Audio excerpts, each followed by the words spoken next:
Got us a 2J. I'll show you guys how to build it.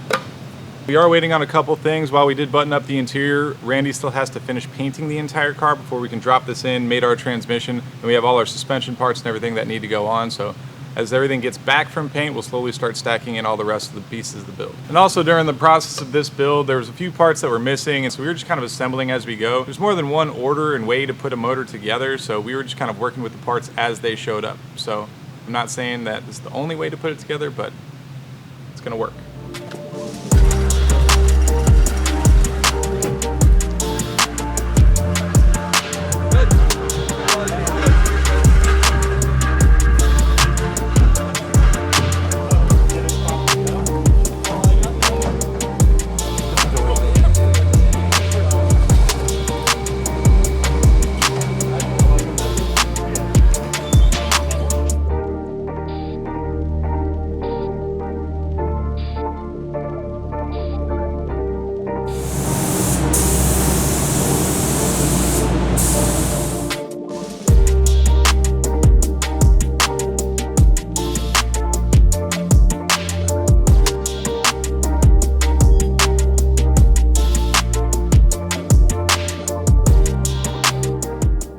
We got us a JZ. We got this fresh boy from our boy Mike at, what's it called? Outcast Precision Machine? Outcast Precision Machine. It's the mayor of Vero. Yeah, it's our guy. It's our boy. Mike Mayer. He's the built hero. us this sweet JZ. We got pistons, rods, stock crank, billet mains. We'll spin her around. And then we got, no, because I gotta do everything up top first. Okay. Don't touch. Don't even look at it. So we got a whole bunch of goods. We got our pan that Crickett sandblasted and cleaned up. We got the head, all fresh, cleaned, machined. Cams are shimmed. All our gaskets. How many of those we'll actually use, I'm not sure, because a lot of stuff's not going to be reused from the factory stuff, because it is a GE, and that's a GE gasket set. Got a BC adjustable exhaust cam gear. Got a new billet tensioner. Got these nice pulleys from Titan. RTEC exhaust manifold. This new guy here, which we just came out with, developed. It's a billet upper water neck to let you eliminate all of the ugly one. Show them the ugly one. That. So now you just have that. Old and busted. So if you want to do a rear mount, or you just want to run AN lines for your radiator, instead of welding this on, you get this nice little billet boy. Available at drifthq.com. Yup. And we have new timing belt, new water pump, ATI dampener. Which the motor was balanced with that dampener already on it. Mike grabbed that dampener and balanced the motor with it. Yeehaw. Shout out to him, even though he forgot to give us our cams. Why you gotta say shit? So I was gonna cut it. Just don't do that. He had a lot going on. We're trying to give the man business. He had a lot going on. He fixed Savio's motor that night that he brought this over here, so can confirm that he had a lot of shit to do. Turbo Smart. Yeah, we got turbo blanket, turbo smart. We're getting a nice Garrett turbo on this thing. We're gonna have a Plasman intake manifold. We gotta make a list because we're missing a handful of things. We're missing our pan baffles. We are missing our oil pump, unfortunately, which kind of holds me up for that, so I can at least get the head on today. We are missing valve covers that probably need to get powder coated, which are in our other box over there, so we'll clean those up. And maybe filter relocation and a bunch of other stuff that we're missing for this. What about a Terpsky? We gotta go pick one of those off the shelf. Yeah, we'll grab one of those when the time comes.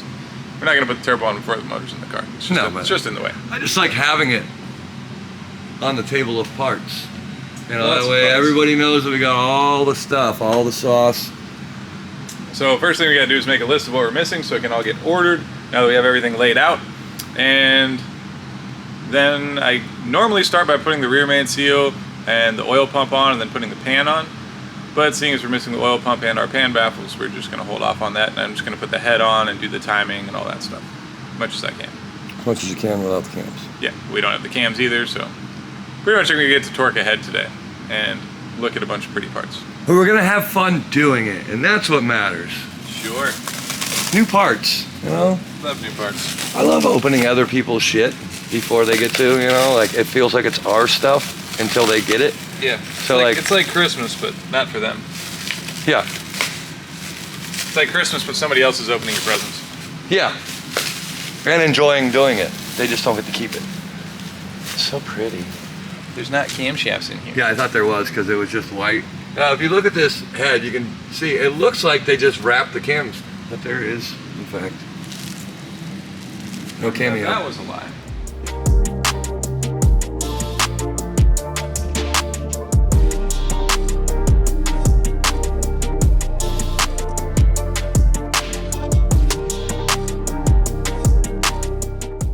Call me out for not being a good recorder. So he just went through this whole thing and I missed it all because this is not my camera, this is Joel's. Crickett pressed the record button at the wrong time. Maybe he was just recording the cabinet the whole time it was sitting there, who knows. But, so we got the whole surface of the block cleaned up. Don't use shop rags, by the way, because all the sharp surfaces will catch all the little fibers in here and they'll be all over everything. Block was already prepped and the head's already prepped. You don't necessarily need to copper coat your head gasket. Probably everybody's gonna tell me not to do it, but I put the copper coat on the head gasket because if you ever have to remove the head gasket, for one, it makes it super easy to clean the surface of the block and the head without having to use a razor blade and scrape up the surfaces. And also, it just helps the head gasket seal, especially when you're using two dissimilar metals like an aluminum head and an iron block. They expand at different rates, so it just helps everything stay sealed. So I copper coat it. You're probably going to tell me it's a bad idea, but I don't However, care. our lack of blowing motors would say copper coated head gasket, copper coated head gasket, copper coated head gasket. No. But pretty much every car here has gotten copper coat on the head gasket. And you know what? Their head gasket doesn't blow, the car doesn't break, so. Yeah. You've never seen us talk about a blown motor because it doesn't happen. We don't do that. We don't do that. Boys over there at Outcast Precision Machine. Look at that. All of our valves have been lashed already for our GSC cams, so we don't have to worry about none of that stuff. Look at that, new valves and all that. Now, what's special about this head? What did he get done to it? We did everything on this head. It's actually got the full setup package that we like to do with these higher mileage motors. So we even did the valve guides in there, valve seals, 1mm oversized valves, dual valve spring setup, then all the shimming and everything done. We did not do shimless buckets on this one, I don't think. Yes, we did. We did? Disregard. We did shimless buckets on this as well. You liked it, I knew that, didn't you? I'm glad you know something. Apparently not how to work a camera. Well, yeah. So there you go. She's beautiful. You can see he even deburrs all the edges of where the machining is done. You see how there's that little bit of chamfer on the edges? So there's no sharp surfaces that can, for one, mess up your gasket. And for two, cut you wide anything that'll break off, or it'll cut you. Yeah. Even look at the edges here. This is normally super sharp on these machined edges. He takes care of us. That's beautiful, because you have cut yourself wide open on them things multiple times, especially his knuckles right here. Yeah. It's not great. So if you look down, you can actually see where your head dowels are. Hold on. Just like that, you have a head. Fire it up. It's ready. Let's go. So now, since these ideally aren't going to fall out, we can remove this little fella. So some people put their head studs in the motor first and then drop the head over top of the head studs. I don't like that because if you catch any portion of your head on those studs, you're going to scratch your mating surface. So I put the head on and then drop the studs in through it. Makes more sense to me. All right, now I just need my ARPs. Chris, can you explain to me the differences between a GE and a GTE 2J for somebody like me who's not a mechanic? Sweating already. Why am I sweating already? Are you watching Cops again? Maybe. Air conditioning's not great in here right now. We're working on it. Disregard my glossiness. So our GE motor does not come with turbos, but the block is casted from the same casting. So right here and right here is where your factory twin turbo oil feeds would be. So some machine shops will drill and tap those ready for you, assuming that most people who are doing GE builds are not running NA setups, because who would do that? Nobody. Built NA2J. Nobody wants those problems. So yeah, the only difference really between that and, I mean, in built form anyways, is that the GTEs also have the oil squirters, which squirt oil on the bottom of the pistons. A lot of people who rev high like to remove those because it is kind of a, basically you're bleeding off oil pressure on the inside of the motor. This one doesn't have it. That one doesn't have it. That one does have it because that one was actually a GTE. So this one we're gonna have to do similar thing that we did with the RB, right? And do the oil lines on this side. So we gotta do a remote filter adapter for this thing anyways. So our filter is gonna be mounted right here. Since we don't want to actually mount it anywhere exterior because we don't know how much space we're gonna have in the engine bay, because with the DCT we're also gonna have to put a transmission cooler on this thing. So we're going to be crowding the whole front of this car with all kinds of goodies. This will have a sandwich plate here with the two outlets that are going to go to our oil cooler. It'll also have a little 1/8 NPT fitting there so we can route the oil line around the back or around the front or whatever to go feed our turbo. Around the back. Which works fine. So it's hidden. And then our pan already has the spot for the oil return because it's a GTE pan. And so Chris just told me these things are very well sought after now. Yeah, the rear sump boys. Everybody's doing BMW stuff. Everybody used to want the front sump because everybody was doing S chassis stuff. Now everybody wants the rear sump because BMWs are cooler. And look at what we got right there. A spare. What is that? Donnie from Canada. Oh, I know what that is. It's so hard to escape. Oh, baby. That's another trailing arm. We need that. I don't need it right now. Oh, no. I'm not dealing with that today. That's what we need. This one's already got fresh boys. We're good. ARPs. So I am greasing up the thread on these here ARPs. If you haven't got your motor machined, I recommend cleaning the threads out on your block. Get some nice grease on these bad boys. JZ ones are kind of a pain. So what you can do, throw a little bit of grease on your washers because that's for your proper torque specs. Then, if you are very graceful, you can slide your washer on here first and then stick your stud in. Because once the stud is in there, the washers are very difficult to get into place. Now it's in there, because you see how close this is to the side of the... Oh yeah, that'd be damn near impossible to get the washer in there. So, Ah. not a good time. Lessons were learned the hard way. The only other option would be to put the washer in there first, then drop the stud in maybe? Yeah. Which is Good luck with that. Yeah. Because that'll go up into the lost calis of that cylinder head. Is that why you put all the grease on there so it sticks to the stud? No, the grease is there actually for torquing purposes, so that the nut, when you tighten it, doesn't bind up. Don't worry everybody, I will ask the questions that you want to know the answers to, because I want to know as well. Yeah. We're going from the window to the wall. Right there. You can tell Donnie doesn't build engines either. No, not a big engine guy. He's not a big JZ guy, big LS guy though. Big Yeah, LS guy. I know Speaking of LS's, I know the way see if Joel even put this in the video. Your boy finally decided that he needed power. We got this bad Larry right here. Shield 5.3. I have another little secret that I'm gonna keep at least for a couple days. I got some more stuff to put on it, some sexy things. So you'll see, maybe we'll even make a video out of it, like how to do a LS swap on the low, you know, like budget build LS swap. Like I'm gonna do it as tight of a budget as possible, including not paying my mechanic. You know how also you're not going to get any sponsors? By telling people how to do things cheap and not having to buy parts. Whatever. I ain't getting sponsored. I'm gonna do it cheap. What's your torque specs on this? You gotta look at the sheet. If I remember right, it's like 75 to 80 or something like that, but We're gonna look anyways. We're gonna read directions. instructions are for quitters. Washers are indeed directional, Yes, they are. especially on ARPs. So when installing them, Donnie, show them the washer without the grease on it. See, one side is rounded a little bit on the edge, and then the other side is sharp cornered. The sharp corner down. Yes? So are we just cinching these down first and then you're gonna bust out the old... Yeah, they say finger tight, but I got arthritis. I just round this until it's snugged up.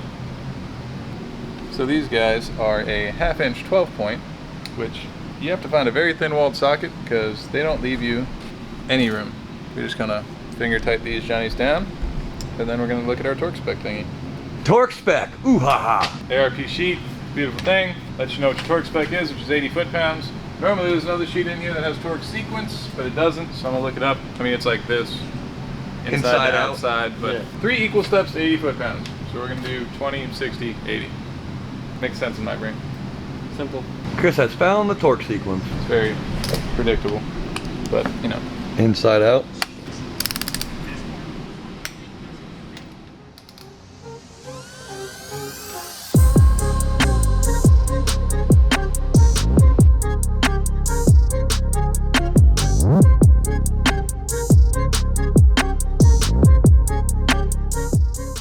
We're back. We're ready. Next up on the motor, we're gonna put our oil pump on. Front main seal usually comes installed in the new pumps, or if you get something from like Titan, that's the high pressure or high volume pumps. All they do is a little bit of porting inside here. You can see a little bit of that. So what's nice about these pumps is they give you a little guideline here where you're supposed to put your silicone. Run your bead about the same width of that all the way around it, and that's gonna help seal everything up without too much silicone coming to where either you're going to push silicone into the inside of your motor, end up with a bunch of fragments that get sucked up by your pickup tube, and it's not going to push into these in and out chambers that go inside the block. Because silicone gets in there, either it'll block it off or it's going to circulate inside your motor, which will block like little passages, which you don't want.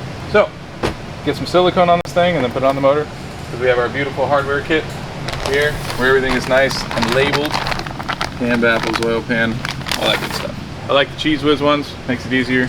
Run a consistent bead, even though this one's cut off a little bit further than I want it. What are you gonna make it work?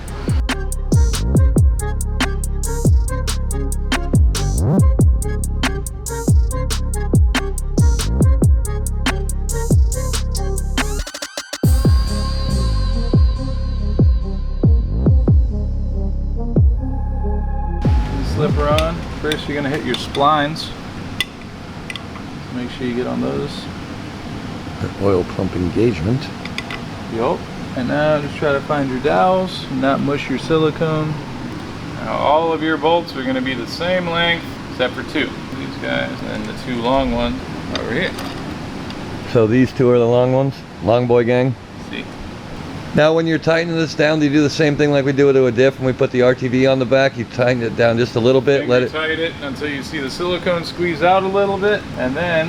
Give it 20 minutes? Yeah, this one actually says 5. Some of the stuff says you can torque instant. I don't believe them. I don't believe them either. I'd rather wait. So yeah, finger tight, wait 10 minutes, 20 minutes, and then tighten it up. And is there like a torque spec for this, or? There is. I don't know it, but we'll find out. There's a torque spec for it. We'll look it up for you. Joel will put it in the screen right there. Now, is there a sequence on how you need to tighten these as well? There is. As with most things, you just go from like the inside to the outside. Right now we're not doing that. Right now we're not torquing. Yeah, we're just getting it to where it needs to go. Some of these threads are a little bit gummy, probably from the old silicone from the factory pump, but just get like a little bead of silicone squeezing out the edges there, then you know you're just about where you want to be. All right, Chris, it's been 20 minutes. Now we're going to snug up all of our bolts. We just finger tighted earlier. I just use a 3/8 ratchet, give it a good snug. It doesn't need to be crazy torque. They're just M8 bolts, so if you go too crazy, you might break them. No veins popping out, no muscles bulging. He ain't giving too much. Just cinch. Kind of love the dress-up kit too. All shiny hardware looks so good. New hardware is the best. And after you tighten your bolts, check some of the bolts you tighten, because sometimes when you tighten other bolts, the other bolts aren't as tight. So like if you tighten this bolt and this bolt, then this bolt might still be loose. Same applies to like heads. It's like when you're torquing down everything, you always go back around. I watch you do it every time. And you can see where the ones get loose. Yep, there it was. There it was. Good. Now, Donnie's about to come back with a water pump. So GE and GTE water pumps are different because the GTE has the water inlet on the top of the motor here, water outlet, one of the two. And this one just has a little tube that goes from the head down to the water pump. Because the manifold spacing, you can't use the GTE one because the outlet port's back here instead of up here. So, GE, GTE, different pump. I have a water pump. Ooh, and that's the right one. What, GE? GE, baby. So you can see that this guy right here lines up with that guy there. The GTE one's over here, and then your Manny no fit. Oh. We get a fresh coil. Nice. Beautiful. Is there no ring in that box? Donnie probably dropped it on the damn one wheel. I ain't dropping nothing. Water pump, make sure your groove there is nice and clean. This block's a little bit rusty, but it's still gonna seal just fine. We cleaned it out. We're gonna put a little bit of silicone on that little fella. This one, it's just coolant. A little silicone in your cooling system ain't never killed nobody.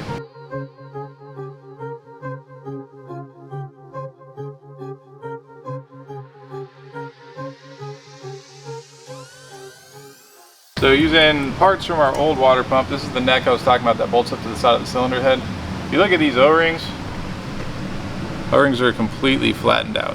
So they're not going to seal much. They actually have a concaveness to them too. They're like angled, like weird. The holes are a little bit tapered, so yeah. We have new O-rings, came with our gasket kit we're going to put in there, so we're just going to take these things apart. They're usually not fun to get out. I might go sneak to the sandblaster and make that look pretty again. Because we're not putting any crusty shit on this car. Yeah, we definitely should clean that up, but I don't think we need a sandblast. Probably just clean it with some brake clean, throw some paint on it. Okay. Show them China. Crickett ran the old girl on the wire wheel. Tell you there's no excuse to put crusty parts on a new motor. Take a little wire wheel, shine it up. It took me less than 2 minutes to do it. Normally, these little fellas, you just put a little bit of grease on them and seal them. But seeing as cooling system in drift cars usually go through a lot more stress than a regular car, I put a little bit of silicone on it, which helps to seal the O-ring and then also helps lubricate it so you can slip the thing in there.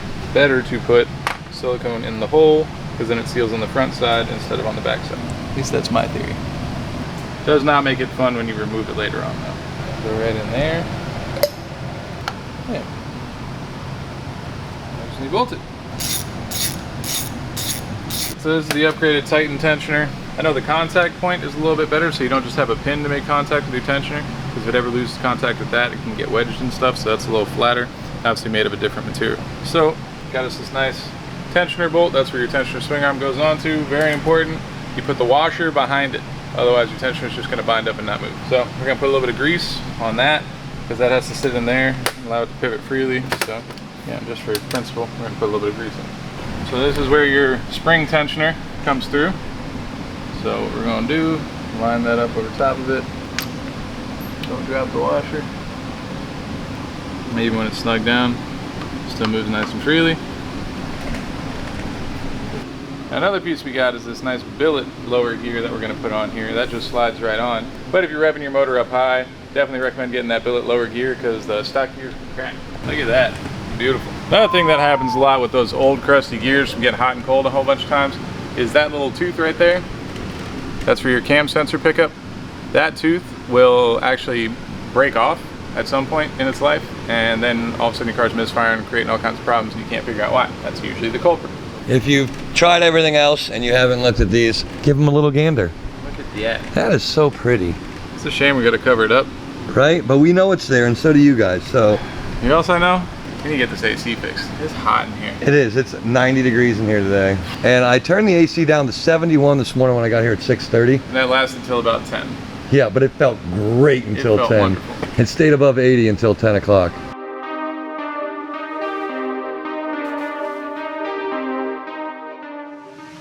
So we got this sweet little bit this guy makes, forget the name of the company. Basically where this port comes out here that originally went to your heater core, now adapts it to a 10AN. Really basic, simple piece, looks like they brazed it. Nice way to do it. So you just remove this guy and then you tap it to a 3/8 MPT, I think. We're gonna find out. And then you put that in there. And it also raises it, so that gives you room to run a 90 off of it or whatever. Typically run this to our coolant expansion tank because that helps circulate the coolant. What we did first is just pinch this thing to make it kind of flat. And then you just kind of smack it back and forth with a hammer for a little while. Pliers, get a little spin out of it. And then once that glue lets go, then you can pop it out. Not easy to do, not a fun time. So you're covering this up so none of the metal shavings that you create by pinching on that get in the head? Basically, yeah. In a nutshell. When are you going back up, Donnie? Hey, look at that. Back up lit. Hey! And just get a little pinch because it's just press fitted in there. It's got a little yaw to it. Yeah, it's because I beat it with a hammer. So now we got this nice open hole.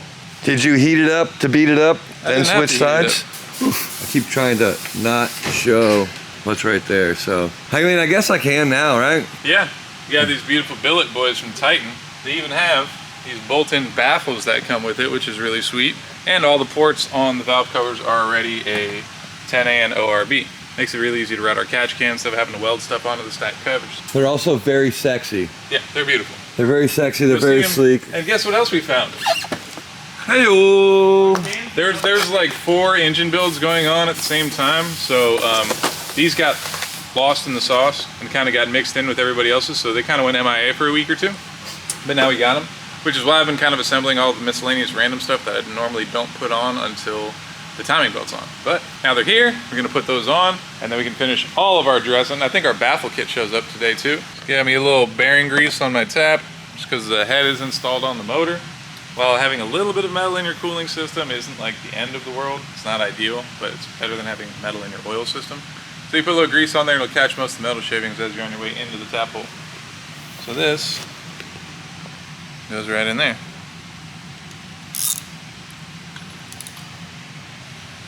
Oh, my battery's dead. Now that we got our beautiful GSC camshafts back, I am going to install those. So now that everything's already been shimmed, thankfully by the machine shop, I don't have to worry about that. We got these nice shimless buckets going in there. So I'm gonna pull all the cam caps out, put a bunch of assembly lube on our cams, and then just be real careful about our tightening order. Just basically snug it down uniform all the way down. Where we have the engine right now, it's like 30 degrees off top dead center, so that way no pistons are at top dead center. That way when you rotate the cams and stuff, we don't have to worry about the valves hitting.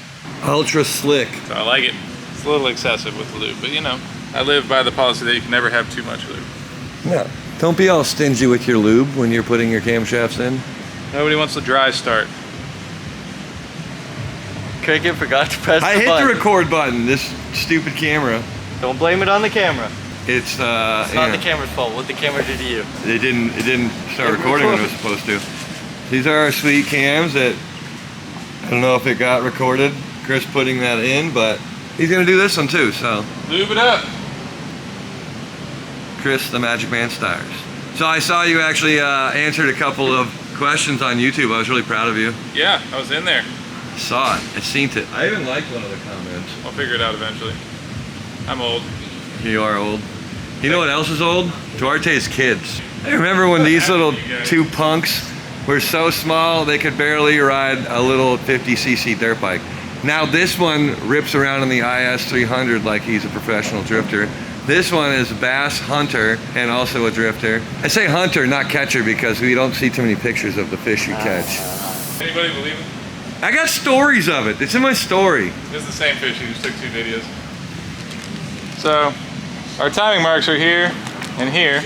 So right between like 3 and 4 degrees is where our actual timing mark, because we're like 30 degrees off top dead center.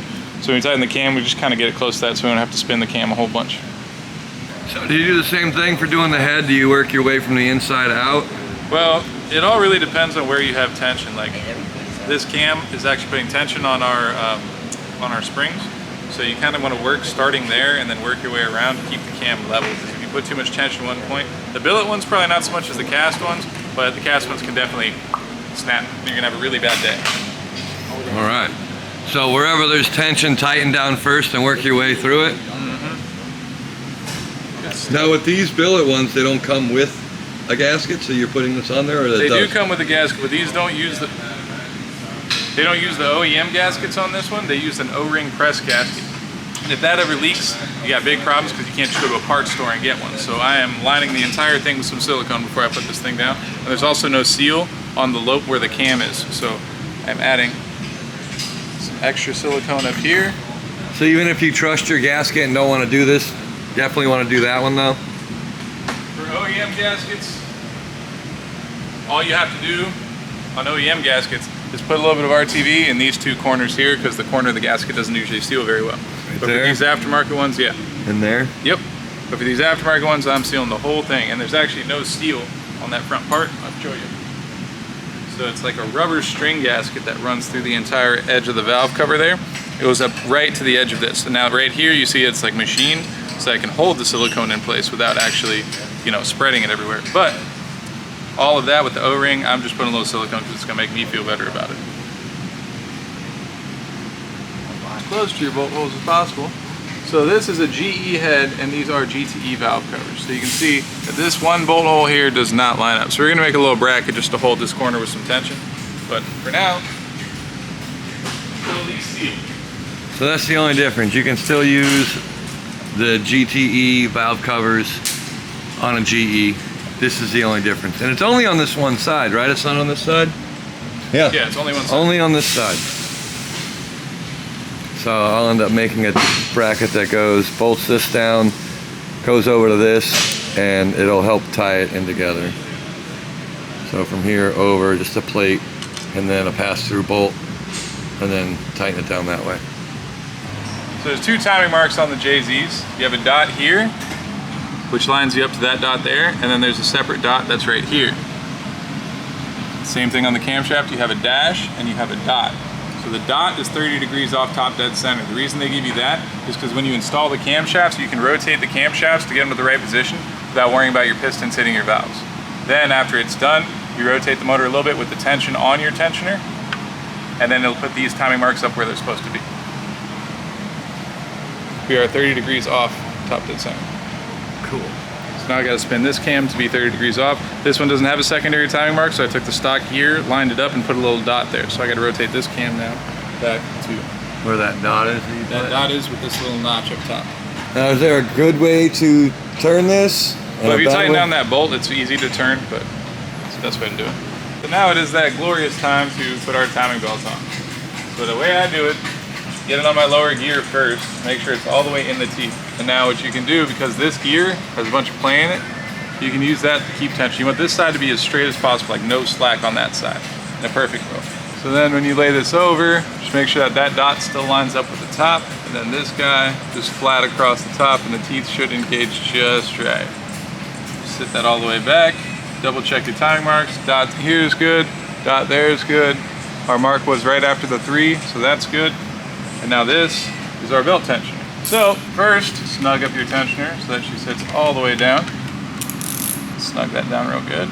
You don't want that guy falling out. If you have good tension on this side, which we do, you can pull this pin out, which will actually release our tensioner and put the load on where we want it. So now this side has tension, this side has tension. Cool. Now your motor's timed. Magical. Everyone might not agree with this. I put a little bit of blue thread locker on this thing and I run it down my impact gun. Because when you try and tighten these, what's going to happen is your engine's just going to turn. Impact gun's a little wonky. Let's see if we can snug this a little bit more without the engine rotating. But it's already starting to try and rotate. At least we know it's pretty tight. Now since our motor already has assembly lube all over everything, what we're going to do is our secondary timing marks are at 0. So what we're going to do is 2 full rotations of the motor. Make sure that we don't have any piston to valve clearancing issues or anything like that. Now this mark is right on that notch, this mark is right on that notch. Right where we want to be. So we know our timing's good now.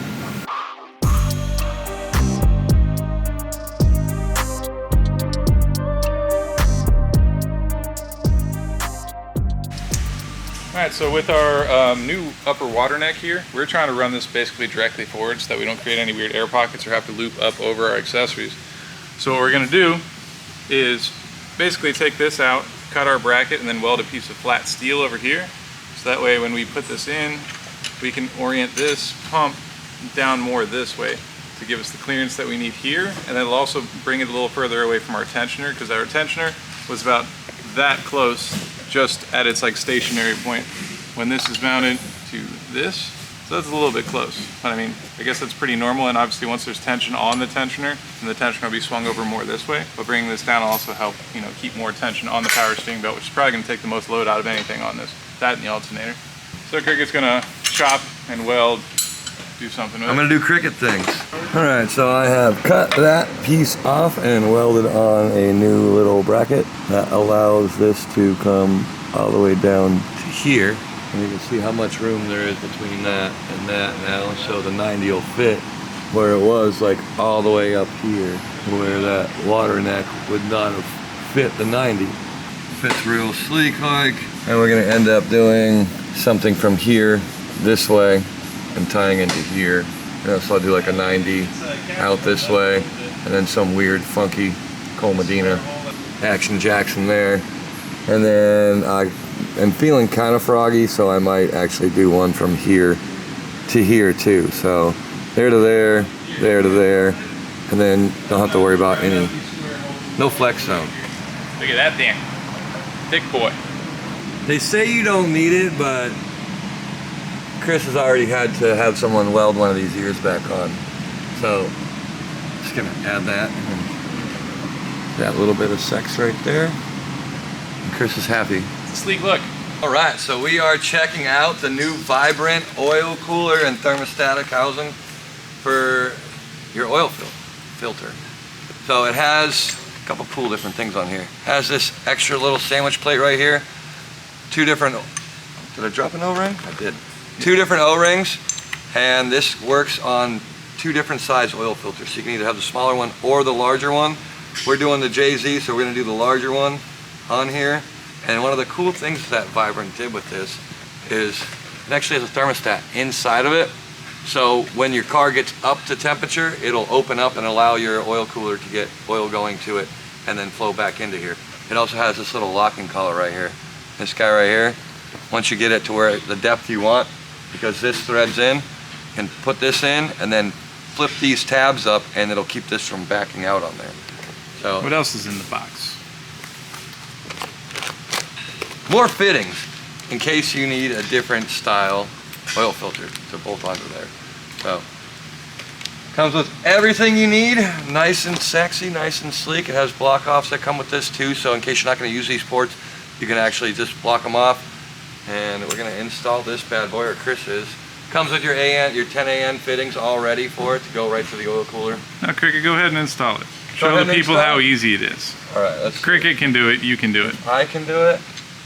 I'm gonna make sure it's right. I want my Vibrant facing up, all my ports facing down. Make sure this bad boy is where it needs to be. And we're just taking thready Van Halen. Make sure that guy, there's a little relief cut right there for that pin to fold down in there so this can't move anywhere. And once you get it tight. What's also cool about this is you can run this with or without this spacer in the back. For like the JZ blocks, it helps a lot because you have this casting on the side, so without this plate, these fittings get really close to the block. So this sitting out a little bit further, spaced away, gives you that extra room not only to tighten and loosen the fittings, but also get the thing in place. And it looks really sexy too. Yeah. So Chris went and got our PRP stuff. Fancy boy. Got this nice coil pack bracket. We just went with the raw aluminum. They got a bunch of cool colors, purple, gold, and everything like that. But we're gonna add colors other places. Yeah, because everything on this engine is silver, black, or billet. So this bad boy just bolts up right up here, just like that. It's gonna look beautiful. And it uses the R35 coil packs. So it comes with the boots and everything to make that work. And they're good for a whole bunch of horsepowers. And it's still coil on plug, so it's super easy to change it. And you don't have to worry about plug wires or an external mounting bracket for like weird coil packs. So. Can you show the people what you just showed me that made me so happy? Oh yeah. Come to find out, PRP shares my same affinity for drawing dicks. Little B&B right there at the bottom of the coil pack bracket. Nobody would ever know. Nice little Easter egg for you PRP people. Well, that might help too. So we got our vibrant filter housing and everything mounted. Oil pressure sensor, oil temperature sensor, and then this is going to be the oil feed that goes over to our turb ski. And also you said the wiring harness is going to run right underneath the... Yeah, so I put the sensors up in the top corner here because our wiring harness, 90% of it runs through here to go up to our VVTI, our coolant temp sensor, our NOx sensors. The injector wires go through here, through the bottom of the intake manifold to keep everything tucked, so it made most sense to just put our two sensors up here. Chris finally got his spark plugs in. Finally. That means we can put our fancy coils on. Now, is there a specific spark plug that you like to use for 2JZs? Depends on compression, power, what kind of fuel you're running. For this one, we use the BKR7 IEXs, those bad boys. We got them to like 0.020. So these are our Hitachi coil packs? Hitachi? R35 coil packs. R35. GTI. Very common. Seems to be the #1 used coil pack that they put on these things. All the PRP stuff loves these R35 coils because they're easy to get and they make a bunch of purr. So what we're about to do is we're going to cut this. This is one of the lines that go to the heater core. We're actually going to end up putting a 10AN on here and running it over to the expansion tank for the radiator. So I'm just going to El Chapo right here and then keep this tab on here, that way it can mount, and then just chop a little bit off and round it off. So nice and easy.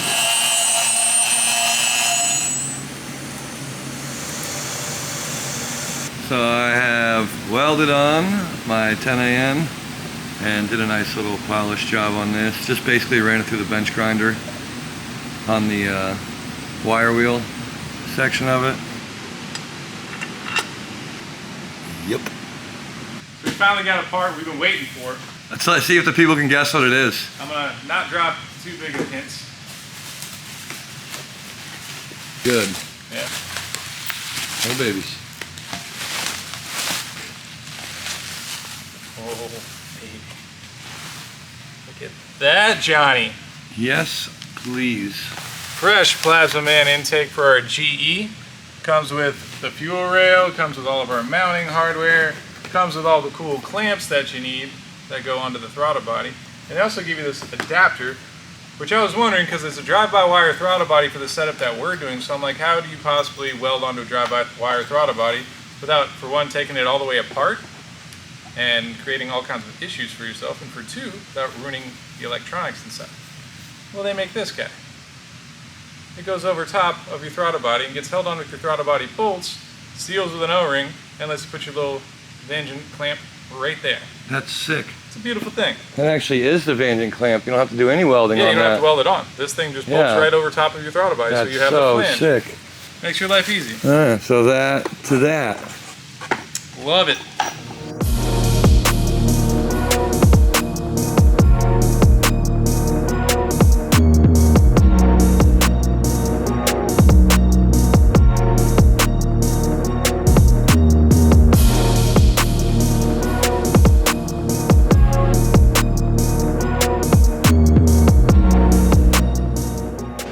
Alright, now that I have El Chapo'd this little guy, we can take this,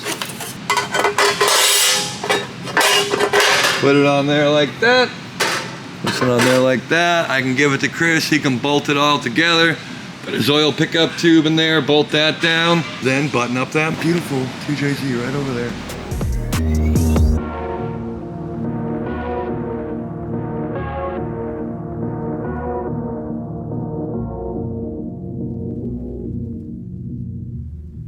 All right, now that's done, now we can add this, right? Our cool baffle kit in there.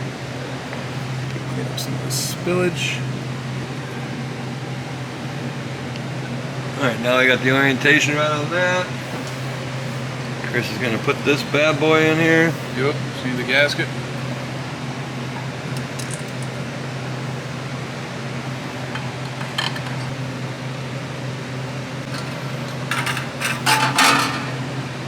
Like our bead's good. My bead's not as good as yours, but this isn't welding, so I guess it really, you know. Yeah. Capped. So we got the majority of the engine assembled and everything. We are missing a few components, still missing our timing covers, water pump pulley, and a few other things that we had to deal with because this is a GE and not a GTE. So we're gonna be getting the rest of the parts assembled probably once the motor actually gets into the car. All right, guys, thanks for watching. Like, subscribe, comment, show us what you wanna see next.